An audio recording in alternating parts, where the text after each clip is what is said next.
ಕರ್ತನಲ್ಲಿ ಪ್ರಿಯ ಆತ್ಮೀಯ ದೇವಜನರೇ, ನಿಮ್ಮೆಲ್ಲರಿಗೂ ನಮ್ಮ ರಕ್ಷಕನಾದ ಯೇಸು ಕ್ರಿಸ್ತನ ಸುಮಧುರವಾದ ನಾಮದಲ್ಲಿ ವಂದಿಸುತ್ತಾ ಜೀವಮಾರ್ಗ ಎನ್ನುವಂಥ ಈ ಕಾರ್ಯಕ್ರಮಕ್ಕೆ ನಿಮ್ಮೆಲ್ಲರನ್ನು ಆಹ್ವಾನಿಸುವನಾಗಿದ್ದೇನೆ.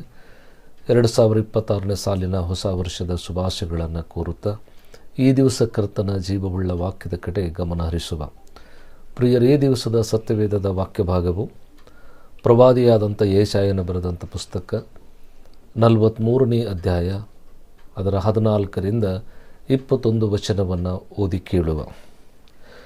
ನಿಮ್ಮ ವಿಮೋಚಕನೂ ಇಸ್ರಾಯೇಲರ ಸದ್ಮಲ ಸ್ವಾಮಿಯೂ ಆದ ಯೆಹೋವನು ಹೀಗೆನ್ನುತ್ತಾನೆ, ನಾನು ನಿಮಗೋಸ್ಕರ ದೂತನನ್ನು ಬಾಬೆಲಿಗೆ ಕಳುಹಿಸಿ ಕಸ್ದೀಯರನ್ನೆಲ್ಲ ತಮ್ಮ ವಿನೋದ ಹಡಗುಗಳ ಮೇಲೆ ಪಲಾಯಿತರನಾಗಿ ಅಟ್ಟು ಬಿಡುವೆನು. ನಾನು ಯೆಹೋವನು, ನಿಮ್ಮ ಸದ್ಮಲ ಸ್ವಾಮಿಯು, ಇಸ್ರಾಯೇಲರನ್ನು ಸೃಷ್ಟಿಸಿದವನು, ನಿಮ್ಮ ಅರಸನೂ ಆಗಿದ್ದೇನೆ. ಯಾವನು ಸಮುದ್ರದಲ್ಲಿ ದಾರಿ ಮಾಡಿ ಜಲಪ್ರವಾಹಗಳಲ್ಲಿ ಮಾರ್ಗವನ್ನು ಏರ್ಪಡಿಸಿದಾನು, ಯಾವನು ಅಶ್ವರಥ ಭಟ್ಟಸೈನ್ಯಗಳನ್ನು ಹೊರಡಿಸಿ ಬಿದ್ದು ಏಳಲಾರದಂತೆಯೂ ದೀಪದ ಉಪಾದಿಯಲ್ಲಿ ನಂದಿ ಆರಿ ಹೋಗುವಂತೆಯೂ ಮಾಡಿದಾನು, ಆ ಯೆಹೋವನು ಹೀಗೆನ್ನುತ್ತಾನೆ, ಹಳೆಯ ಸಂಗತಿಗಳನ್ನು ಜ್ಞಾಪಕಕ್ಕೆ ತಂದುಕೊಳ್ಳಬೇಡಿರಿ, ಪುರಾತನ ಕಾರ್ಯಗಳನ್ನು ಮರೆತು ಬಿಡಿ. ಈಗೋ ಹೊಸ ಕಾರ್ಯವನ್ನು ಮಾಡುವೆನು, ಈಗ ತಲೆದೋರುತ್ತಲಿದೆ, ನಿಮಗೆ ಕಾಣುವುದಿಲ್ಲವೋ? ನಾನು ಅರಣ್ಯದಲ್ಲಿ ಮಾರ್ಗವನ್ನು ಏರ್ಪಡಿಸಿ ಅಡವಿಯಲ್ಲಿ ನದಿಗಳನ್ನು ಹರಿಸುವೆನು. ನನ್ನ ಸ್ತೋತ್ರವನ್ನು ಪ್ರಚಾರಪಡಿಸಲಿ ಎಂದು ನಾನು ಸೃಷ್ಟಿಸಿಕೊಂಡ ಆಪ್ತ ಜನರ ಜಲಪಾನಕ್ಕಾಗಿ ನಾನು ಅರಣ್ಯದಲ್ಲಿ ನೀರನ್ನು ಒದಗಿಸಿ ಅಡವಿಯಲ್ಲಿ ನದಿಗಳನ್ನು ಹರಿಸುವನಾದ ಕಾರಣ ನರಿ, ಉಷ್ಟ್ರಪಕ್ಷಿ ಮೊದಲಾದ ಕಾಡು ಮೃಗಗಳು ನನ್ನನ್ನು ಘನಪಡಿಸುವವು ಎಂಬುವಂಥದ್ದೇ. ಕರ್ತನಲ್ಲಿ ಪ್ರಿಯ ಆತ್ಮೀಯ ದೇವಜನರೇ, ಈ ಯೆಶಾಯನ ಪುಸ್ತಕವು ಸತ್ಯವೇದದಲ್ಲಿ ಕ್ರಮಾಂಕದ ಪ್ರಕಾರ ನೋಡುವುದಾದರೆ 23ನೇ ಪುಸ್ತಕ. ಇದರಲ್ಲಿ 66 ಅಧ್ಯಾಯಗಳನ್ನು ಅಡಕವಾಗಿದೆ. 1290 ವಚನಗಳನ್ನು ಹುದುಗಿದೆ. ಈ 66 ಅಧ್ಯಾಯಗಳನ್ನು 3 ಭಾಗವಾಗಿ ವಿಭಜನೆಯನ್ನು ಮಾಡಲ್ಪಟ್ಟದೆ. ಮೊದಲನೇ ಅಧ್ಯಾಯದಿಂದ 39 ಅಧ್ಯಾಯಗಳವರೆಗೆ ಧ್ಯಾನಿಸಿ ನೋಡುವಾಗ ಇಸ್ರಾಯೇಲ್ ಜನರು ಬಾಬೆಲಿಗೆ ಸೆರೆ ಹೋಗುವುದಕ್ಕಿಂತ ಪೂರ್ವದಲ್ಲಿ ನಡೆದಿರುವಂಥ ಘಟನಾವಳಿಗಳು. ಇನ್ನು 40ನೇ ಅಧ್ಯಾಯದಿಂದ 55 ಅಧ್ಯಾಯಗಳನ್ನು ನಾವು ಗಮನಹರಿಸಿ ನೋಡುವುದಾದರೆ ಇಸ್ರಾಯೇಲರು ಸೆರೆಮನೆಯಲ್ಲಿ ಬಿದ್ದಾಗ ಅವರಿಗೆ ಶುಭ ವರ್ತಮಾನವನ್ನು ಸಾರುವಂಥದ್ದು. ಇನ್ನು 56ರಿಂದ 66ರವರೆಗೆ ಈ 10 ಅಧ್ಯಾಯಗಳನ್ನು ನಾವು ಗಮನಹರಿಸಿ ನೋಡುವುದಾದರೆ ಇಸ್ರಾಯೇಲರು ಸೆರೆಮನೆಯಿಂದ ಹೊರಗಡೆ ಬಂದಾಗ ಜನರಿಗೆ ಹೊಸ ಆಧರಣೆ ಮತ್ತು ಧೈರ್ಯವನ್ನು ತುಂಬುವುದನ್ನು ಕಾಣುತ್ತೇವೆ. ಹೀಗೆ 66 ಅಧ್ಯಾಯಗಳನ್ನು 3 ಭಾಗವಾಗಿ ವಿಭಜನೆಯನ್ನು ಮಾಡಲ್ಪಟ್ಟದೆ. ನಾವು ಓದಿರುವಂಥದ್ದು 2ನೇ ಭಾಗ, ಸೆರೆಮನೆಯಲ್ಲಿರ್ತಕ್ಕಂಥ ಜನರಿಗೆ ಶುಭದ ವರ್ತಮಾನವನ್ನು ಸಾರುವಂಥದ್ದು. ಇಲ್ಲಿ ಗಮನಹರಿಸಿ ನೋಡುವಾಗ ಈ 43ನೇ ಅಧ್ಯಾಯದ 14ರಿಂದ 21 ವಚನವನ್ನು ಧ್ಯಾನಿಸಿದ್ದೇವೆ. ಅಂದರೆ ಇಲ್ಲಿ 8 ವಚನವನ್ನು ಓದಿದ್ದೇವೆ. ಪ್ರಿಯರಲ್ಲಿ ಗಮನಿಸಿ ನೋಡುವಾಗ ಅಮೋಚನ ಮಗನಾದಂಥ ಯೆಶಾಯನು, ಉಜ್ಜಿಯ ರಾಜನು ಕಾಲವಾದ ನಂತರ ಯೆಶಾಯನಿಗೆ ದೇವರ ದರ್ಶನವುಂಟಾಯಿತು. ಒಬ್ಬ ಗುಮಸ್ತ ಕೆಲಸವನ್ನು ಬಿಟ್ಟು ಒಬ್ಬ ಪ್ರವಾದಿಯಾದಂಥ ಈ ಯೆಶಾಯನು 4 ಅರಸರ ಕಾಲಕ್ಕೆ ಆತನು ಪ್ರವಾದ ನುಡಿಯುವನಾಗಿದ್ದನು. ಯೋತಾಮ, ಆಹಾಜ, ಹಿಜ್ಕೀಯ ವಿಷಯದ ಕುರಿತು ನೋಡುತ್ತೇವೆ. ಹಾಗೆಯೇ ಈತನು ಬಾಬೆಲಿನಲ್ಲಿ ಇಸ್ರಾಯೇಲ್ ಜನರು ಸೆರೆಮನೆಯಲ್ಲಿ ಬಿದ್ದಾಗ, ಬಾಬೆಲ್ ಅಂದರೆ ಗಲಿಬಿಲಿ ಮತ್ತು ತಾರುಮಾರು ಎಂಬುದಾಗಿ, ಈ ಬಾಬೆಲಿನ ಅವರ ದಾಳಿಗೆ ಬಲಿಯಾಗಿ ಅವರನ್ನು ಎದುರಿಸಲಿಕ್ಕಾಗದೆ ಇಸ್ರಾಯೇಲರನ್ನು ಹಿಡಿದುಕೊಂಡು ಸೆರೆಮನೆಗೆ ಹಾಕಿದರು. ಬಾಬೆಲಿನವರ ಕಸ್ಟಡಿಯಲ್ಲಿದ್ದಾರೆ. ಈ ಬಾಬೆಲಿನ ಕಸ್ಟಡಿಯಲ್ಲಿದ್ದಾಗ ನಾವು ಹೇಗೆ ಅಲ್ಲಿಂದ ಹೊರಗೆ ಬರಲು ಸಾಧ್ಯ? ಅವರೊಂದಿಗೆ ಯುದ್ಧ ಮಾಡಿ ಜಯಿಸಲಿಕ್ಕೆ ನಮ್ಮನ್ನಾಗಲಿಲ್ಲ, ನಮ್ಮನ್ನು ಹಿಡ್ಕೊಂಡು ಸೆರೆಮನೆ ಒಳಗಡೆ ಸೇರಿಸಿದ್ದಾರೆ, ಇದರಿಂದ ನಮಗೆ ಹೊರಗೆ ಬರಲಿಕ್ಕೆ ಸಾಧ್ಯವಿಲ್ಲ ಅನ್ನುವಂಥ ನಿರಾಶೆಯಲ್ಲಿ, ದುಃಖದಲ್ಲಿ, ಬಿಡುಗಡೆ ಕಾಣುತ್ತೆ ಅನ್ನುವಂಥ ಯಾವ ನಿರೀಕ್ಷೆನ ಕಾಣದಿರುವಂಥ ಇಸ್ರಾಯೇಲ್ ಜನರಿಗೆ ಇಲ್ಲಿ ಪ್ರವಾದಿಯಾದ ಯೆಶಾಯನು ಅವರಿಗೆ ಶುಭವರ್ತಮಾನವನ್ನು ಪ್ರಕಟಗೊಳಿಸ್ತಾನೆ. ಅವರಿಗೆ ಆಧರಣೆಯನ್ನು, ಧೈರ್ಯವನ್ನು ತಂದುಕೊಡುತ್ತಾನೆ. ಇದರಿಂದ ಏನು ಕಲಿತೇವೆ? ಪ್ರತಿಯೊಬ್ಬ ಮನುಷ್ಯನ ಬಾಳಿನಲ್ಲಿ ಹೋರಾಟಗಳು, ಸಮಸ್ಯೆಗಳು, ಇಕ್ಕಟ್ಟುಗಳು, ತಮಗೆ ಅನಾನುಕೂಲಕರವಾದ ಅನೇಕ ಪರಿಸ್ಥಿತಿಗಳನ್ನು ನಾವು ಎದುರಿಸಬೇಕಾದಂಥ ಸ್ಥಿತಿಗಳು ಬರುತ್ತವೆ. ಈ ಇಕ್ಕಟ್ಟುಗಳು ನಮ್ಮನ್ನು ಮುತ್ತಿಕೊಂಡಂಥ ಸಂದರ್ಭದಲ್ಲಿ ನಮ್ಮ ಬಲವನ್ನು ನಾವು ಕುಗ್ಗಿದವರಾಗಿ ನಿರಾಶೆದಲ್ಲಿದ್ದುಕೊಂಡು ಅನೇಕ ವಿಧವಾದ ಬಲಹೀನ ವಿಚಾರಗಳನ್ನು ಮಾಡ್ತೇವೆ. ಅಂದು ಇಸ್ರಾಯೇಲರು ನಾವು ಬಾಬೆಲಿನ ಸೆರೆಮನೆಯಲ್ಲಿದ್ದೇವೆ, ಇದರಿಂದ ನಮ್ಮಗಡೆ ಹೊರಗಡೆ ಬರಲಿಕ್ಕೆ ಆಗುವುದಿಲ್ಲ, ನಮ್ಮ ಅಂತ್ಯ ಇಲ್ಲೇ ಆಗುತ್ತೇನೋ ಅನ್ನುವಂಥ ನಿರ್ಬಲ ವ್ಯವಸ್ಥೆಯಲ್ಲಿ ನಿರಾಶೆಯಿಂದ ಚಿಂತೆಯಲ್ಲಿದ್ದಂಥ ವ್ಯಕ್ತಿಗಳು ಜನರು. ಹಾಗೆ ಇಲ್ಲಿ ಗಮನಿಸುವಾಗ ಇವತ್ತೆಷ್ಟೋ ಜನರು ಮನುಷ್ಯರು ತನ್ನ ಬದುಕಿನಲ್ಲಿ ಕಷ್ಟಗಳು ಸಂಕಟಗಳು ಮುತ್ತಿಕೊಂಡಾಗಲೂ ಇಂಥದ್ದೇ ನಿರಾಶೆದ ಸ್ವರದಲ್ಲಿರ್ತಾರೆ. ಇದರಿಂದ ನಮ್ಮಗಡೆ ಹೊರಗಡೆ ಬರಲಿಕ್ಕೆ ಆಗೋದೇ ಇಲ್ಲ ಅನ್ನುವಂಥ ಒಂದು ದುರ್ಬಲವಾದ ಆಲೋಚನೆಗಳನ್ನು ಮಾಡುತ್ತಾ ಕುಗ್ಗಿ ಹೋಗುವವರ ಸಂಖ್ಯೆ ಅಪಾರವಾದದ್ದು ಈ ಜಗತ್ತಿನಲ್ಲಿ ನಾವು ಕಾಣ್ತಾ ಇದ್ದೇವೆ. ಆದರೆ ಇಲ್ಲಿ ಪ್ರವಾದಿಯಾದಂಥ ಯೆಶಾಯ ಹೇಳ್ತಾನೆ, ಇಸ್ರಾಯೇಲರೇ, ನಿಮ್ಮನ್ನು ಸೃಷ್ಟಿಸಿದಂಥ ದೇವರು, ನಿಮ್ಮ ಮೇಲೆ ಆತನಿಟ್ಟಂಥ ಅಪಾರವಾದ ಪ್ರೀತಿ ಎಂಥದನ್ನುವುದನ್ನು ಅವರಿಗೆ ಮನದಟ್ಟ ಮಾಡಿ ತೋರಿಸ್ತಾನೆ. ಇಕ್ಕಟ್ಟು ಬಂದಾಗ ಈ ಲೋಕದಲ್ಲಿರ್ತಕ್ಕಂಥ ಎಲ್ಲರೂ ನಮ್ಮನ್ನು ಕೈಬಿಟ್ಟು ಹೋಗಬಹುದು, ಎಲ್ಲರೂ ನಮ್ಮನ್ನು ತೊರೆಯಬಹುದು. ಆದರೆ ನಮ್ಮನ್ನು ಸೃಷ್ಟಿಸಿದಂಥ ದೇವರು ಯಾವುದೇ ಕಾರಣಕ್ಕೂ ನಮ್ಮನ್ನು ತೊರೆಯುವುದಾಗಲಿ ನಮ್ಮನ್ನು ಕೈ ಬಿಡುವುದಾಗಲಿ ಎಂದಿಗೂ ಸಾಧ್ಯವೇ ಇಲ್ಲ ಅಂತ. ಹಾಗ ಸೃಷ್ಟಿಕರ್ತನು ಯಾವಾಗಲೂ ತನ್ನ ಮಕ್ಕಳ ಪಕ್ಷದಲ್ಲಿದ್ದು ಅವರಿಗೆ ಆಧರಣೆಯ ಬಲವನ್ನು ಕೊಡುವಂಥವನಾಗಿದ್ದಾನೆ ಎನ್ನುವುದನ್ನು ಇಲ್ಲಿ ಪ್ರವಾದಿಯಾದ ಯೆಶಾಯನು ಇಸ್ರಾಯೇಲಿಗೆ ನೀಡುವ ಆಧರಣೆ ಮೂಲಕ ನಾವಿಲ್ಲಿ ಅರ್ಥ ಮಾಡಿಕೊಳ್ಳುತ್ತೇವೆ. ಏನು ಹೇಳ್ತಾನೆ? ಅಶ್ವರಥ ಭಟ ಸೈನ್ಯಗಳನ್ನು ಹೊರಡಿಸಿದ ಆತನು, ಸಮುದ್ರವನ್ನು ಇಬ್ಬಾಗ ಮಾಡಿದಂಥ ಆ ದೇವರು ಆತನು ನಿಮ್ಮನ್ನು ಬಿಡುವುದಿಲ್ಲ ಎಂಬುದಾಗಿ. ಸಮುದ್ರದಲ್ಲಿ ಜಲಪ್ರವಾಹಗಳಲ್ಲಿ ದಾರಿ ಮಾಡಿರುವಂಥ ದೇವರು, ಅಶ್ವರಥ ಭಟ ಸೈನ್ಯಗಳನ್ನು ಹೊರಡಿಸಿದ ಸದ್ಮಲ ಸ್ವಾಮಿ ನಿಮಗೆ ಹೇಳುವುದೇನೆಂದರೆ, ನೀವು ನಿಮ್ಮ ಹಳೆಯ ಸಂಗತಿಗಳನ್ನು ಜ್ಞಾಪಕಕ್ಕೆ ತಂದುಕೊಳ್ಳದೆ ನೀವು ಮಾಡುವಂಥ ಪುರಾತನ ಕಾರ್ಯಗಳನ್ನು ಮರೆತು ಬಿಡ್ರಿ. ಆಗ ದೇವರು ನಿಮ್ಮ ಬಾಳಿನಲ್ಲಿ ಹೊಸ ಕಾರ್ಯವನ್ನು ಮಾಡುತ್ತಾನೆ, ಅರಣ್ಯದ ಬೆಂಗಾಡಿನಲ್ಲಿ ನದಿಯನ್ನು ಉಕ್ಕಿ ಹರಿಯುವಂತೆ ನಿಮಗೆ ಮಾಡುತ್ತಾನೆ ಎಂಬುದಾಗಿ ಬರೆಯಲ್ಪಟ್ಟದೆ. ಪ್ರಿಯರೇ, ಗಮನಿಸಿ ನೋಡುವಾಗ ಇಸ್ರಾಯೇಲರು 430 ವರ್ಷಗಳ ಕಾಲ ಐಗುಪ್ತ ದೇಶದಲ್ಲಿ ದಾಸರು ಗುಲಾಮರಾಗಿದ್ದರು. ಅವರನ್ನು ಬಿಡಿಸಲಿಕ್ಕೆ ಮೋಸ ನಾಯಕತ್ವದಿಂದ ದೇವರು ಉಪಯೋಗಿಸಿದರು. ಅಲ್ಲಿ ಫರೋಹನ ಮುಂದೆ ಮಹತ್ ಕಾರ್ಯಗಳನ್ನು ಮಾಡಿ ಬಿಡಿಸಿಕೊಂಡು ಬರುವ ಸಂದರ್ಭದಲ್ಲಿ ಕೆಂಪು ಸಮುದ್ರ ಅವರಿಗೆ ಅಡ್ಡವಾಗಿ ಬಂತು. ಅಡ್ಡವಾಗಿ ಬಂದಾಗ ಆ ಕೆಂಪು ಸಮುದ್ರವನ್ನು ನೀರನ್ನು ದೇವರು ಏಕರಾಶಿಯಾಗಿ ನಿಂತುಕೊಳ್ಳುವಂತೆ ಮಾಡುತ್ತಾನೆ. ನೀರು ಎರಡೂ ಬದಿಯಲ್ಲಿ ಏಕರಾಶಿಯಾಗಿ ನಿಂತುಕೊಳ್ಳುತ್ತು. ಇಸ್ರಾಯೇಲರ ಮಧ್ಯದಲ್ಲಿ ಒಣನೆಲವಾಗಿ ದಾಟಿ ಹೋದರು ಅಂತ. ಹಿಂದೆ ಫರೋಹನ ಸೈನ್ಯ ಓಡಿ ಬರುವಾಗ ಅವರು ಆ ಸಮುದ್ರದಲ್ಲಿ ಕೊಚ್ಚಿಕೊಂಡು ಹೋದರು ಎಂಬುದಾಗಿ. ದೇವರಾದುಕೊಂಡಂಥ ಮಕ್ಕಳಿಗೆ ಸಮುದ್ರವು ಒಣನೆಲವಾಗಿ ಮಾರ್ಪಟ್ಟಿತ್ತು. ದೇವರ ಮಕ್ಕಳ ವಿರೋಧಿಗಳಿಗೆ ಅದನ್ನು ಸಮುದ್ರವಾಗಿ ಕೊಚ್ಚಿಕೊಂಡು ಹೋಗಿ ತನ್ನ ಸಾಮರ್ಥ್ಯವನ್ನು ಪ್ರದರ್ಶನ ಮಾಡಿತ್ತು. ಇಲ್ಲಿ ನಾವು ಗಮನಿಸ್ತೇವೆ, ದೇವರು ಯಾರನ್ನು ಆರಿಸಿಕೊಳ್ಳುತ್ತಾನೋ ಅವರ ಪಕ್ಷದಲ್ಲಿದ್ದು ಅವರಿಗೆ ಆಧರಣೆ ಬಲವನ್ನು ಕೊಡಲಿಕ್ಕೆ ಸಮರ್ಥನೆಂಬುದಾಗಿ ನಾವಿಲ್ಲಿ ಕಾಣುತ್ತೇವೆ. ಕಷ್ಟಗಳು ಬರುವುದು ಸುಲಭ, ಆದರೆ ಕಷ್ಟದಿಂದ ಪಾರಾಗುವ ಯೋಜನೆಗಳನ್ನು ದೇವರು ಒದಗಿಸಿಕೊಡುತ್ತಾನೆ. ದೇವರ ವಾಕ್ಯ ಅದನ್ನೇ ಹೇಳುತ್ತೆ, ನಿಮಗೆ ಸಹಿಸಬೇಕಾದ ಕಷ್ಟವನ್ನೇ ಕೊಡುತ್ತೇನೆ ಹೊರತು ಸಹಿಸಲಾರದ ಕಷ್ಟ ನಿಮಗೆ ಕೊಡೋದಿಲ್ಲ ಎಂಬುದಾಗಿ. ಉಪದ್ರವಗಳನ್ನು ನೀವು ಎಷ್ಟು ಸಹಿಸಲಿಕ್ಕಾಗುತ್ತೋ ನಿಮ್ಮ ಶಕ್ತಿ ಮೀರಿ ಕೊಡೋದಿಲ್ಲ ಅಂತ ಹೇಳ್ತಾನೆ. ಹಾಗಾದರೆ ಇಲ್ಲಿ ಗಮನಿಸಿ ನೋಡುವಾಗ ಸಮುದ್ರವನ್ನು 2 ಭಾಗ ಮಾಡಿದ ದೇವರು,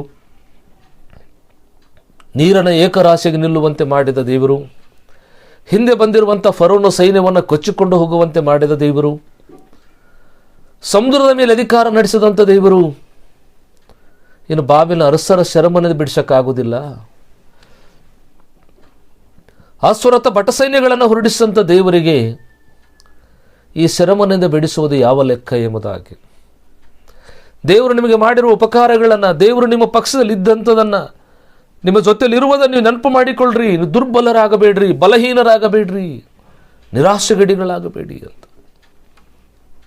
ಭಾಳಷ್ಟು ಸಾರಿ ನಮ್ಮ ಬಲಗಳು ಕುಗ್ಗಿ ಹೋದಾಗ, ದಾರಿ ಕಾಣದ ಸ್ಥಿತಿಯಲ್ಲಿರುವಾಗ, ನಾವೊಂದು ಇಸ್ರಾಯೇಲ್ ಸೆರೆಮನೆಯಲ್ಲಿ ಆಲೋಚಿಸಿದ ಹಾಗೆ ನಾವುಗಳಂಥ ದುರ್ಬಲ ಆಲೋಚನೆಗಳನ್ನು ಮಾಡ್ತೇವೆ. ಈ ಬದುಕಿನ ಯಾತ್ರೆಗಳಲ್ಲಿ ಸಂಕಷ್ಟಗಳು, ಹೋರಾಟಗಳು, ಸಮಸ್ಯೆಗಳು ಸ್ವಾಭಾವಿಕವಾಗಿ ಎಲ್ಲರನ್ನ ಮುತ್ತಿಕೊಳ್ಳುತ್ತವೆ. ಆ ಬಂದಾಗ ನಮ್ಮ ನಿಜ ಪರೀಕ್ಷೆ ಏನು ಅಂತ ಗೊತ್ತಾಗುತ್ತೆ. ನಮ್ಮ ಸಾಮರ್ಥ್ಯದ ಬೆಲೆಯನ್ನು ತಿಳ್ಕೊಳ್ಳೋಕ್ಕಾಗುತ್ತೆ. ದೇವರ ಪ್ರೀತಿಯನ್ನು ಗ್ರಹಿಸಿಕೊಳ್ಳಕ್ಕಾಗುತ್ತೆ. ಲೋಕದೊಂದಿಗಿರುವ ನಮ್ಮ ಸಂಬಂಧ ಎಂತಂದು ತಿಳ್ಕೊಳ್ಳಕ್ಕಾಗುತ್ತೆ. ನಮ್ಮ ಬಲದ ಮೌಲ್ಯವನ್ನು ಅರ್ಥ ಮಾಡಿಕೊಳ್ಳಕ್ಕಾಗುತ್ತೆ. ಕಷ್ಟ ಬಂದಾಗ ಅನೇಕರು ಕುಗ್ಗಿ ಹೋಗ್ತಾರೆ. ಕಷ್ಟ ನಮ್ಮನ್ನು ಪರಿಪೂರ್ಣನಾಗಿ ಮಾಡುತ್ತದೆ. ಅದು ನಮ್ಮನ್ನು ಸದೃಢನಾಗಿ ಮಾಡುತ್ತದೆ. ಹಾಗಾಗಿ ಏಷಯ ಇಸ್ರಾಯೇಲರನ್ನು ಎಚ್ಚರಿಸುತ್ತಾನೆ. ದೇವರ ಸಾಮರ್ಥ್ಯ ಎಂಥದ್ದು ನಿಮಗೆ ಗೊತ್ತಿಲ್ವಾ? ಸಮುದ್ರದಲ್ಲಿ ದಾರಿ ಮಾಡಿ ನಡೆಸಿದ ದೇವರು ಬಾಬೆಲಿನ ಸೆರೆಮನೆಯಿಂದ ಬಿಡಿಸೋದು ಯಾವ ಲೆಕ್ಕ? ಫರೋನ ಸೈನ್ಯಗಳನ್ನು ಹೊರಡಿಸಿದಂಥ ದೇವರು, ಕೊಚ್ಚಿಕೊಂಡು ಹೋಗುವಂತೆ ಮಾಡಿದಂಥ ದೇವರು ಆ ಅರಸನ ಮನಸ್ಸನ್ನು ಬದಲಾಯಿಸೋದು ಯಾವ ಲೆಕ್ಕ ಅಂತ ಹೇಳಿ ಅವರಿಗೆ ಧೈರ್ಯವನ್ನು ತುಂಬುತ್ತಾನೆ. ಅದಕ್ಕೆ ದೇವರು ಇಸ್ರಾಯೇಲರ ಮೇಲೆ ಎಂಥ ಕರುಣೆ, ಎಂಥ ಪ್ರೀತಿ ಇಟ್ಟಿದ್ದಾನೆ ಎನ್ನುವುದನ್ನು ಆತನು 2 ಮಾರ್ಗವನ್ನು ಅವರಿಗೆ ತೋರಿಸಿಕೊಡ್ತಾನೆ. ಏನಂತ ತೋರಿಸಿಕೊಡ್ತಾನೆ? ಇಲ್ಲಿ ಬಹಳ ಸುಲಭವಾಗಿ ಹೇಳ್ತಾನೆ, ಹಳೆಯ ಸಂಗತಿಗಳನ್ನು ಜ್ಞಾಪಕಕ್ಕೆ ತಂದುಕೊಳ್ಳಬೇಡಿರಿ. ನೀವು ಮಾಡುವಂಥ ಪುರಾತನ ಕಾರ್ಯಗಳನ್ನು ಮರೆತು ಬಿಡಿ. ಆಗ ದೇವರು ನಿಮ್ಮ ಬಾಳಿನಲ್ಲಿ ಹೊಸ ಕಾರ್ಯವನ್ನು ಮಾಡ್ತಾನೆ ಅಂತ. ಪ್ರತಿಯೊಬ್ಬರು ಹೊಸದಕ್ಕಾಗಿ ಎದುರು ನೋಡ್ತಾರೆ. ಹಳೆದು ಯಾರನ್ನು ಇಷ್ಟಪಡುವುದಿಲ್ಲ. ಪ್ರತಿಯೊಂದನ್ನು ತನ್ನ ಬದುಕಿನಲ್ಲಿ ಹೊಸದನ್ನೇ ಕಾಣಬೇಕೆಂದು ಬಯಸ್ತಾರೆ. ಹಳೆದೆಲ್ಲವೂ ನೋಡಿದಿರ್ತದೆ, ಅದರ ಮೇಲೆ ಅಷ್ಟೊಂದು ಪ್ರೀತಿ ಇರುವುದಿಲ್ಲ. ಹೊಸದನ್ನು ಬಯಸಲಿಕ್ಕೆ ಎದುರು ನೋಡುತ್ತಾರೆ. ಹೊಸದೇನಾದರೂ ನಮ್ಮ ಬದುಕಿನಲ್ಲಿ ನಡಿಬೇಕಂದ್ರೆ ಹಳೆದನ್ನು ನಾವು ಮರೆತು ಬಿಡಬೇಕು. ನಾವು ಮಾಡೋ ಪುರಾತನ ಕಾರ್ಯಗಳನ್ನು ತೊರೆದು ಬಿಡಬೇಕು. ಆವಾಗ ದೇವರು ನಮ್ಮನ್ನು ಹೊಸದನ್ನು ಮಾಡಲಿಕ್ಕೆ ಸಾಧ್ಯ ಅಂತ. ಅದನ್ನೇನು ಹೇಳ್ತಾರೆ? ಅರಣ್ಯದ ಬೆಂಗಾಡಿನಲ್ಲಿ ನದಿಯನ್ನು ಉಕ್ಕೇರಿಯುವಂತೆ ಮಾಡುತ್ತೇನೆ ಅಂತ. ಈ ಬೆಂಗಾಡಿನಲ್ಲಿ ಅನೇಕ ವಿಧವಾದಂಥ ದೇವರು ನಮ್ಮನ್ನು ಬಿಡಿಸಿದರೂ ನಾವು ತಿರುಗಿ ಹೇಗೆ ಹೋಗಲಿಕ್ಕಾಗುತ್ತೆ ಅನ್ನುವಂಥ ಭಯದ ವಾತಾವರಣದಲ್ಲಿರುವಾಗ ಇದು ನಮಗೆ ಸಾಧ್ಯವೋ ಎನ್ನುವಂಥದ್ದನ್ನು, ಬಿಡುಗಡೆ ಹೊಂದೋದೇ ನಮ್ಮಿಂದ ಆಗುವುದಿಲ್ಲ ಅನ್ನುವಂಥ ಒಂದು ಬಲಹೀನತೆ ಸ್ವರ.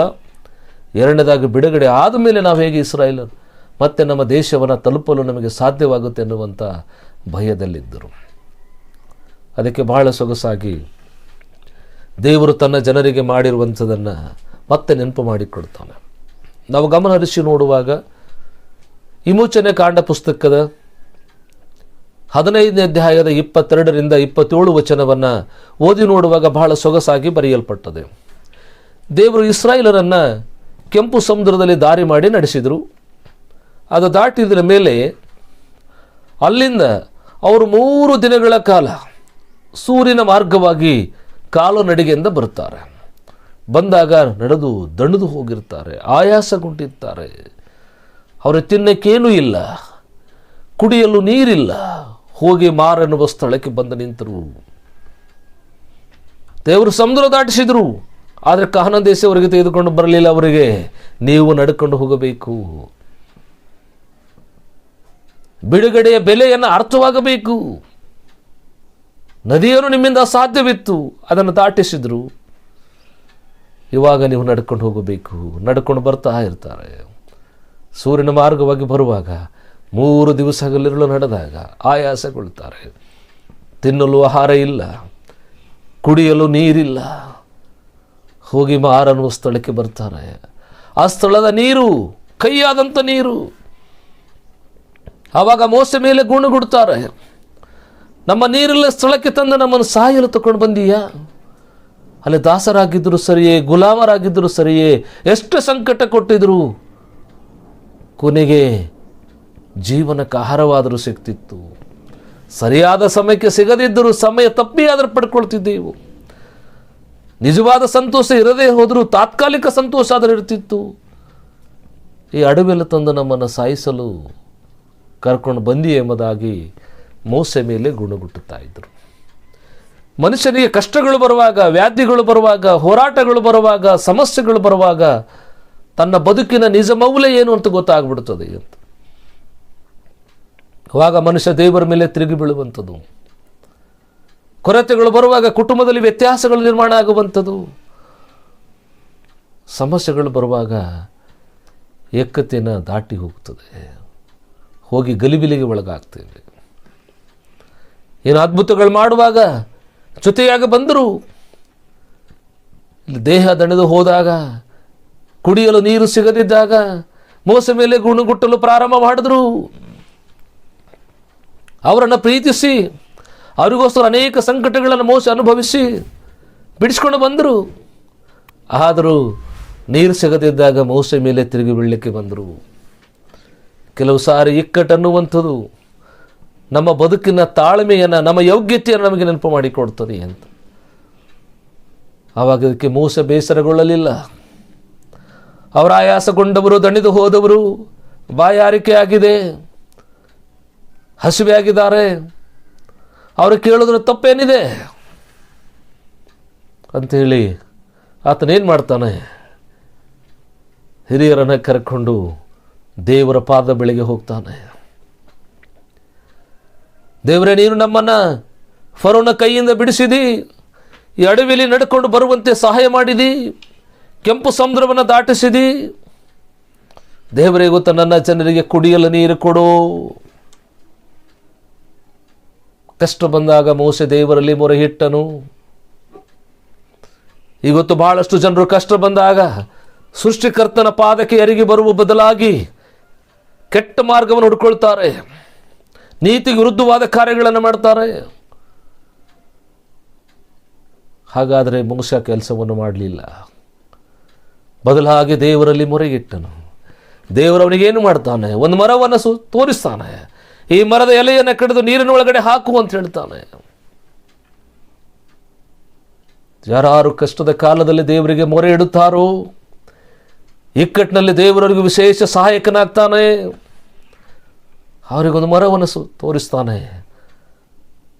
ಆ ಎಲೆಯನ್ನು ಕಡಿದು ಹಾಕುವಾಗ ಕಹಿ ನೀರನ್ನು ಸಿಹಿ ನೀರಾಗಿ ಮಾರ್ಪಟ್ಟಿತ್ತು. ಅದಕ್ಕೆ ಮಾರ ಅಂತ ಹೆಸರಾಯಿತು. ನಮ್ಮ ಪರಿಸ್ಥಿತಿಗಳು ಏನೇ ಇರಲಿ, ನಮ್ಮ ಸಮಸ್ಯೆಗಳೇನೇ ಇರಲಿ, ನಮ್ಮನ್ನು ಸೃಷ್ಟಿಸಿದ ದೇವರ ಪಾದಕ್ಕೆ ಅಡ್ಡ ಬೀಳುವಾಗ, ದೇವರ ಹತ್ರ ಮೊರೆ ಹೊಕ್ಕುವಾಗ ದೇವರು ನಮಗೆ ಸಲಹೆಯನ್ನು ಕೊಡಲಿಕ್ಕೆ ಶಕ್ತನು ಮತ್ತು ಸಮರ್ಥನಾಗಿದ್ದಾನೆ. ಹಾಗಾಗಿ ದೇವರ ಮೋಸೆ ಸ್ವರವನ್ನೇ ಕೇಳಿ ಅವರಿಗೊಂದು ಮರವನ್ನು ಸೂಚಿಸಿದಾಗ ಅದರ ಎಲೆಯನ್ನು ಕಡಿದು ನೀರಿನಲ್ಲಿ ಹಾಕುವಾಗ ಕಹಿ ನೀರನ್ನು ಸಿಹಿ ನೀರಾಗಿ ಮಾರ್ಪಟ್ಟಿದ್ರು. ಅದು ಬರೀ ಕೇವಲ ದೇವರ ಕೃಪೆಯಿಂದಲೇ, ದೇವರ ಮಾತು ಕೇಳುವುದರಿಂದಲೇ ಎಂಬುದಾಗಿ. ಹಾಗಾಗಿ ಯಾರು ದೇವರ ಮಾತನ್ನು ಕೇಳುತ್ತಾರೋ ಅವರ ಪರಿಸ್ಥಿತಿಗಳನ್ನು ಮಾರ್ಪಡಿಸಿಕೊಳ್ತಾರೆ. ಯಾರು ದೇವರ ಸ್ವರಕ್ಕೆ ಓಗೊಡುತ್ತಾರೋ ತಮ್ಮ ಸ್ಥಿತಿಗಳನ್ನು ಬದಲಾಯಿಸಿಕೊಳ್ಳುತ್ತಾರೆ. ದೇವರಿಗೆ ಅಸಾಧ್ಯವಾದಂಥದ್ದು ಜಗತ್ತಿನಲ್ಲಿ ಯಾವುದೂ ಇಲ್ಲ. ಮನುಷ್ಯರಿಗೆ ಎಲ್ಲವೂ ಅಸಾಧ್ಯ ಇರಬಹುದು, ದೇವರಿಗೆಲ್ಲವೂ ಸಾಧ್ಯ. ಯಾವ ಮನುಷ್ಯನಿಂದ ಆಗದ ಕಾರ್ಯವನ್ನು, ಯಾವ ಬಳಲಿ ಹೋದ ಮನುಷ್ಯನಿಗೆ ಬಲ ತುಂಬುವುದು ದೇವರ ಕೆಲಸ. ಮನುಷ್ಯನ ಕೈ ತಪ್ಪಿ ಹೋದಾಗ ಅವನನ್ನು ಬಲಪಡಿಸೋದು ದೇವರ ಕೆಲಸ. ಹಾಗಾಗಿ ಮೋಸೆ ದೇವರ ಬಲವನ್ನು ಆಶ್ರಯಿಸಿದನು. ದೇವರವನಿಗೆ ಕಹಿ ನೀರನ್ನು ಸಿಹಿ ನೀರಾಗಿ ಮಾಡಿಕೊಟ್ಟನು. ನನ್ನ ಆತ್ಮೀಯ ಪ್ರಿಯ ದೇವಜನರೇ, ನಾವು ಹೋಗುವ ದಾರಿ ಎಂಥದೇ ಇಕ್ಕಟ್ಟಾಗಿರಲಿ, ನಾವು ದೇವರಿಗೆ ಮೊರೆಯಿಡುವಾಗ ಆ ದಾರಿಯನ್ನು ಸುಗಮವಾಗಿ ಮಾಡಿಕೊಡ್ತಾನೆ ಅಂತ. ಅಲ್ಲಿಂದ ಮುಂದೆ ಹೋಗುವಾಗ ರೆಫೇದೇಮಿಗೆ ಬರ್ತಾರೆ. ವಿಮೋಚನೆ ಕಾಂಡ 17ನೇ ಅಧ್ಯಾಯ 1-7 ವಚನ ಓದಿ ನೋಡುವಾಗ ಅಲ್ಲಿ ಅವರಿಗೆ ಕುಡಿಯಲು ನೀರಿರುವುದಿಲ್ಲ, ಮತ್ತೆ ಅವರಿಗೆ ತಿನ್ನಲು ಆಹಾರ ಇರುವುದಿಲ್ಲ. ನಾವು ಅಲ್ಲೇ ಇದ್ದರೆ ಬಹಳ ಒಳ್ಳೆಯದಿತ್ತು, ನಮ್ಮನ್ನು ಯಾಕೆ ಕರ್ಕೊಂಡು ಬಂದು ಇಲ್ಲಿ ಸಾಯಿಸ್ತಾ ಇದೀಯಾ ಅಂತೇಳಿ ಪ್ರಶ್ನೆ ಮಾಡ್ತಾ ಇದ್ರು. ಪ್ರಶ್ನೆ ಮಾಡುವಾಗ ದೇವರು ಮೋಸೆ ಹೇಳ್ತಾರೆ, ನೀನು ನಿನ್ನ ಅಣ್ಣನಾದ ಆರೋನನ್ನು ಹಿರಿಯರನ್ನು ಕರೆಕೊಂಡು ಹೋರೇಬಿನಲ್ಲಿ ಬಂಡೆಗೆ ಎದುರಾಗಿ ನಾನು ಇರ್ತೇನೆ, ನಿನ್ನ ಕೈಯಲ್ಲಿದ್ದ ಕೋಲನ್ನು ಅದಕ್ಕೆ ಚಾಚು ಹೊಡಿ ಹೇಳಿದರು. ಒಂದು ಸಾರಿ ಮನುಷ್ಯನಿಗೆ ಕಷ್ಟ ಬಂದು ದಾಟಿ ಹೋಗ್ತದೆ, ಇನ್ನೊಂದು ಕಷ್ಟ ಬರುವುದಿಲ್ಲ ಅಂತ ಅರ್ಥವಲ್ಲ. ಈ ಮನುಷ್ಯನು ಬದುಕುವ ಯಾತ್ರೆಯಲ್ಲಿ ಕಷ್ಟ ಸುಖ ಜೊತೆಯಾಗಿ ಇರುತ್ತದೆ, ಮಾನ ಅವಮಾನವು ಜೊತೆಯಾಗಿ ಇರುತ್ತೆ. ಎಲ್ಲರ ಬದುಕಿನಲ್ಲಿ ಇವೆಲ್ಲವನ್ನು ಅನುಭವಿಸಲೇಬೇಕು. ಮತ್ತೆ ಯಾಕೆ ದೇವರು ಕಷ್ಟ ಕೊಟ್ಟಿ ಅಂತೇಳಿ ಪ್ರಶ್ನೆ ಮಾಡೋ ಅವಶ್ಯಕತೆ ಇಲ್ಲ. ಹಾಗಾಗಿ ರಫೇದೇಮಿನಲ್ಲಿ ಕೇಳುವಾಗ ದೇವರು ಏನು ಮಾಡ್ತಾನೆ, ಬಂಡೆಯಿಂದ ನೀರನ್ನೇ ಕೊಡ್ತಾನೆ. ಏನು ಮಾಡ್ತಾರೆ, ಹೊರೇಬಿನಲ್ಲಿ ಹೋಗಿ ಬಂಡೆಗೆ ಎದುರಾಗಿ ನಿಂತುಕೊಂಡಾಗ ಬಂಡೆ ಒಳಗಿಂದ ನೀರು ಕೊಟ್ಟಂಥ ದೇವರಿಗೆ ಇನ್ನು ಶರಮನಿಂದ ಬಿಡಿಸೋದು ಯಾವ ಲೆಕ್ಕ? ಕಹಿ ನೀರನ್ನು ಸಿಹಿಯಾಗಿ ಮಾಡಿರುವಂಥ ದೇವರಿಗೆ ಬಾಬೆಲಿನ ಶರಮನಿಂದ ಬಿಡಿಸೋದು ಯಾವ ಲೆಕ್ಕ ಅಂತ. ಅದನ್ನೇ ಅರಣ್ಯಕಾಂಡ ಪುಸ್ತಕದ 20ನೇ ಅಧ್ಯಾಯ 1-13 ವಚನವನ್ನು ಓದಿ ನೋಡುವಾಗ ಮಧ್ಯದಲ್ಲಿ ಮಿರ್ಯಾಮಳು ಸಾಯ್ತಾಳಕೆನ ಕಾದೇಶನಲ್ಲಿ ಸಮಾಧಿ ಮಾಡ್ತಾರೆ. ಅಲ್ಲಿ ಬಂದ ಮೇಲೆ ಮತ್ತೆ ತಿರುಗಿ ಅಲ್ಲಿ ನೀರಿನ ಹೋರಾಟ ಬರುತ್ತೆ.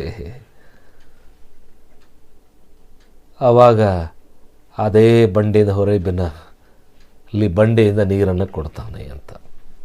ನನ್ನ ಆತ್ಮೀಯ ಪ್ರಿಯರೇ, ಗಮನಿಸುವಾಗ ಬಂಡೆಯಿಂದ ಮಧುರ ಜಲವನ್ನು ಕೊಟ್ಟಂಥ ದೇವರಿಗೆ, ಕಹಿ ನೀರನ್ನು ಸಿಹಿನೀರಾಗಿ ಮಾಡಿದಂಥ ದೇವರಿಗೆ, ಸಮುದ್ರವನ್ನು ಇಬ್ಬಾಗ ಮಾಡಿ ನಡೆಸಿದಂಥ ದೇವರಿಗೆ, ಫರೋನ ಸೈನ್ಯಗಳನ್ನು ನೀರಿನಲ್ಲಿ ಅಟ್ಟಾಡಿಸಿಕೊಂಡು ಹೋಗುವಂತೆ ಮಾಡಿದ ದೇವರಿಗೆ ಬಾಬೆಲಿನ ಸೆರೆಮನೆಯಿಂದ ಬಿಡಿಸುವುದು ಯಾವ ಲೆಕ್ಕ? ಪ್ರಕೃತಿ ಮೇಲೆ ಒಡೆತನ ಸಾಧಿಸಿದ ದೇವರಿಗೆ ಇನ್ನು ರಾಜನ ಮೇಲೆ ಒಡೆತನ ನಡೆಸುವುದು ಯಾವ ಲೆಕ್ಕ? ಅರಸರ ಮನಸ್ಸುಗಳನ್ನು ಬದಲಾಯಿಸುವುದು ಯಾವ ಲೆಕ್ಕ? ಬಂಡೆಯಿಂದಲೇ ನೀರನ್ನೇ ಉಕ್ಕಿ ಹರಿಯುವಂತೆ ಮಾಡಿದ ದೇವರಿಗೆ ಒಬ್ಬ ಮನುಷ್ಯನ ಕಠಿಣ ಹೃದಯವನ್ನು ಮಾರ್ಪಡಿಸುವುದೇನು ದೊಡ್ಡದಲ್ವೇ ಅಲ್ಲ. ಆದ್ದರಿಂದ ನೀವು ಹೆದರಬೇಡಿ. ಅಂದು ಸೂರ್ಯನ ಮಾರ್ಗದಲ್ಲಿ ಇಕ್ಕಟ್ಟಿನಲ್ಲಿ ಹೋದಕ್ಕೆ ಕಹಿ ನೀರನ್ನು ಸಿಹಿ ನೀರಾಗಿ ಮಾಡಿಕೊಟ್ಟಿದ್ರು. ರಿಪೆದೇಮಿನಲ್ಲಿ ಕಾದೇಶಿನಲ್ಲಿ ಬಂಡೆಯಿಂದ ನೀರನ್ನು ಒದಗಿಸಿಕೊಟ್ಟರು. ಅಂಥ ದೇವರಿಗೆ ನಿಮ್ಮನ್ನು ಸೆರೆಮನೆಯಿಂದ ಬಿಡಿಸುವುದು ಯಾವ ಲೆಕ್ಕ? ಖಂಡಿತವಾಗಿ ಹೊರಗಡೆ ಬರುತ್ತೀರಿ. ದೇವರು ನಿಮ್ಮ ಮಾರ್ಗವನ್ನು ಸರಗವಾಗಿ ಮಾಡ್ತಾನೆ. ನದಿಯನ್ನು ಉಕ್ಕಿ ಹರಿಯುವಂತೆ ಮಾಡುತ್ತೇನೆ ಬೆಂಗಾಡಿನಲ್ಲಿ. ಎಲ್ಲಿ ಕುಡಿಲಿಕ್ಕೆ ನೀರು ಸಿಕ್ಕುವುದಿಲ್ಲವೋ, ದಾಹ ತೀರಿಸಿಕೊಳ್ಳಿಕ್ಕೆ ಆಗುವುದಿಲ್ಲವೋ ಅಂಥ ಸ್ಥಳದಲ್ಲಿ ನದಿಯನ್ನು ಉಕ್ಕಿ ಹರಿಯುವಂತೆ ಮಾಡುತ್ತೇನೆ. ಎಲ್ಲಿ ತನ್ನ ಬದುಕಿನ ನಿರೀಕ್ಷೆ ಕಾಣದಿರುವವರಿಗೆ ಬದುಕಲ್ಲ ಉನ್ನತ ಸ್ಥಿತಿಗೆ ತರುವಂಥ ದೇವರ ಸಾಮರ್ಥ್ಯ. ಹಾಗಾಗಿ ನಾವು ಗಮನಿಸುವಂಥದ್ದು, ಅಂದು ಇಸ್ರಾಯೇಲ್ಗೆ ಮಾರ್ಗ ತೋರಿಸಿದ ದೇವರು, ಅವರ ದಾರಿಯನ್ನು ಸುಗಮವಾಗಿ ಮಾಡಿಕೊಟ್ಟಂಥ ದೇವರು 2026ನೇ ಸಾಲಿನಲ್ಲಿ ನಮ್ಮ ಮಾರ್ಗಗಳು ಎಂಥದೇ ಇರಲಿ ಅವೆಲ್ಲವನ್ನು ಸುಗಮವಾಗಿ ಮಾಡಿಕೊಡುವಂಥ ದೇವರು ನಮಗಿದ್ದಾನೆ. ಅದರಿಂದ ನಾವು ನಮ್ಮ ಭವಿಷ್ಯತ್ತಿನ ಕುರಿತು, ಜೀವನದ ಕುರಿತು, ಮುಂದಿನ ಬದುಕಿನ ಯಾತ್ರೆಯನ್ನು ಕುರಿತು ಯಾವ ಕಾರಣಕ್ಕೂ ಚಿಂತೆ, ಕೊರಗು, ನಿರಾಶೆಗಳು ಬೇಡವೇ ಬೇಡ. ಅಂದು ಇಸ್ರಾಯೇಲರೊಂದಿಗಿದ್ದು ನಡೆಸಿದ ದೇವರು 26ನೇ ಸಾಲಿನ ನಮ್ಮ ಬಾಳಿನ ಉದ್ದಕ್ಕೂ ನಮ್ಮನಿದ್ದು ನಡೆಸಲು ಶಕ್ತನಾಗಿದ್ದಾನೆ. ಆ ದಾಸತ್ನ ಬಿಡಿಸಂಥ ದೇವರು ಎಲ್ಲ ಪರಿಸ್ಥಿತಿಗಳನ್ನು ದಾಟಿ ನಡೆಸಲು ಶಕ್ತನಾಗಿದ್ದಾನೆ. ಅದಕ್ಕೆ ನಾವು ಮಾಡಬೇಕಾದ 2 ಕಾರ್ಯಗಳು. ಹಳೆಯ ಸಂಗತಿಗಳೆಲ್ಲ ಜ್ಞಾಪಕದಿಂದ ತೆಗೆದು ಹಾಕಬೇಕು. ನಾವು ಮಾಡುವಂಥ ಪುರಾತನ ಕಾರ್ಯಗಳನ್ನು ಮರೆತು ಬಿಡಬೇಕು. ಆಗ ದೇವರು ನಮ್ಮ ಬಾಳಿನಲ್ಲಿ ಹೊಸ ಕಾರ್ಯವನ್ನು ಮಾಡಲಿಕ್ಕೆ ಶಕ್ತನಾಗಿದ್ದಾನೆ. ಈ ಲೋಕದಲ್ಲಿ ನಾವು ಯಾರೊಂದಿಗೂ ಹಗೆತನ, ವೈರತ್ವ, ಕೇಡು, ಹೊಟ್ಟೆ ಕಿಚ್ಚು ಯಾವುದನ್ನು ಇಟ್ಟುಕೊಳ್ಳೋದು ಬೇಡ. ನಮಗೆಷ್ಟು ಜನ ವಿರೋಧಗಳು ಮಾಡಿರಬಹುದು, ಆದರೆ ಆ ವಿರೋಧ ಎಲ್ಲವನ್ನು ಮರೆತು ಬಿಡೋಣ. ನಮ್ಮನ್ನು ಹೀಯಾಳಿಸುವವರಿರಬಹುದು, ನಮಗೆ ಕೇಡು ಬಗೆಯಲು ಪ್ರಯತ್ನಿಸಿದವರಿರಬಹುದು, ನಮ್ಮನ್ನು ನಾಶನಕ್ಕೆ ಪ್ರಯತ್ನಿಸೋರಿರಬಹುದು. ಅವರು ಎಂಥವರೇ ಆಗಿರಲಿ, ನಾವು ಅವು ಕಡೆ ಗಮನ ಹರಿಸೋದು ಬೇಡ. ಅವರಿಗಾಗಿ ಪ್ರಾರ್ಥಿಸುವಂಥದ್ದು, ಅವರ ಸೇಡಿನ ಬಗ್ಗೆ ಗಮನ ಹರಿಸದೆ ನಮಗಾಗಿಟ್ಟ ಸೌಭಾಗ್ಯದ ಕಡೆ ನಾವು ಗಮನ ಹರಿಸೋಣ. ಸಮುದ್ರವನ್ನು ದಾಟಿಸಿದ ದೇವರಿಗೆ ಕೈ ನೀರನ್ನು ಸಿಹಿನೀರಾಗಿ ಮಾಡಿದ ಅಂಥ ಸಾಮರ್ಥ್ಯವುಳ್ಳ ದೇವರ ಮಕ್ಕಳ ನಾವಿದ್ದ ಕಾರಣ ಇವು ಯಾವ ವಿರೋಧಗಳು, ಅಡೆತಡೆಗಳಿಗೂ, ದೈಹಿಕವಾದ ಹೋರಾಟಗಳಿಗೂ ಹೆದರೋದು ಬೇಕಿಲ್ಲ. ಅವೆಲ್ಲವನ್ನು ಮೆಟ್ಟಿ ನಮ್ಮನ್ನು ಬಲಪಡಿಸುವ ಆತನಲ್ಲಿದ್ದು ಸಾಗುವುದಾದರೆ ಜಯದ ಜೀವನ ನಮ್ಮದೇ. ಅದಕ್ಕೆ ಭಕ್ತನಾದ ದಾವೀದ ಹೇಳ್ತಾನೆ, ಕೀರ್ತನೆ 16:8 ವಚನದಲ್ಲಿ ಬರೆಯಲ್ಪಟ್ಟದೆ, ನಾನು ನನ್ನ ಕರ್ತನನ್ನು ಎದುರಿಟ್ಟುಕೊಂಡು ಬದುಕುತ್ತೇನೆ. ನನ್ನ ಪ್ರಿಯರೇ, 2020 ಸಾಲಿನಲ್ಲಿ ಕರ್ತನನ್ನು ಎದುರಿಟ್ಟುಕೊಂಡು ಬದುಕುವಾಗ, ಆತನ ಆಜ್ಞೆಗಳನ್ನು ಎದುರಿಟ್ಟುಕೊಂಡು ಬದುಕುವಾಗ, ಆತನು ಉಸಿರಿದಂಥ ಮಾತುಗಳನ್ನು ಎದುರಿಟ್ಟುಕೊಂಡು ಬದುಕುವಾಗ, ಆತನು ಕೊಟ್ಟ ವಾಗ್ದಾನಗಳನ್ನು ಇಟ್ಟುಕೊಂಡು ಬದುಕುವಾಗ, ಅದರ ಹೆಜ್ಜೆ ಜಾಡಿನಲ್ಲಿ ಬಾಳು ಹೋಗುವಾಗ, ಹಾದು ಹೋಗುವಾಗ ನಮ್ಮ ಮಾರ್ಗಗಳು ಸುಗಮವಾಗುತ್ತವೆ. ನಮ್ಮ ದಾರಿಯನ್ನು ಸರಿಪಡಿಸುವ ಕರ್ತನು ನಮ್ಮೊಂದಿಗಿದ್ದಾನೆ.